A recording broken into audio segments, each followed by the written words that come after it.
আজকে আমি আপনাদের সামনে এমন একটি টপিক নিয়ে হাজির হয়েছি যা দেখলে আপনারা রীতিমতো অবাক হয়ে যাবেন। আমরা এমন একটি জায়গায় আপনাদের নিয়ে যাব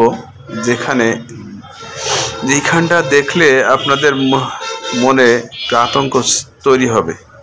দেখবেন যে মানুষের জীবিকা নির্বাহ করার জন্য কত কষ্ট করতে হয়। আজকে আমরা এই মেঠো পথ দিয়ে খানিকটা সামনে গেলেই আমরা সেই খনিজের সন্ধান পাবো যেখানে কয়লা উত্তোলন করা হয়। তো বন্ধুরা, আপনারা এই দেখতেছেন কয়লা খনি। এখানে দেখেন মানুষ কতটা পরিশ্রম করে কয়লা উত্তোলন করতে হয়, জীবনের ঝুঁকি নিয়ে করতে হয়। জীবন মৃত্যু সন্ধিক্ষণে এসে যখন মানুষ এত হাড়ভাঙা পরিশ্রম করে, তাদের শুধু পরিবারকেই হেফাজত করার জন্য, পরিবারের একটু ভালো মন্দ খাওয়ানোর জন্য, পরিবার কিভাবে ভালো থাকে সেই কাজটাই করে একজন বাবা, একজন শ্রমিক। তো আপনারা দেখে কি বুঝলেন যে মানুষ কেন এই কাজগুলো করে? শুধু নিজের জন্য করে নাকি পরিবারের সবার জন্য করে?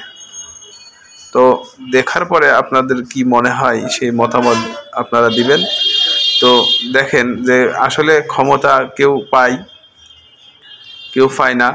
তো ক্ষমতা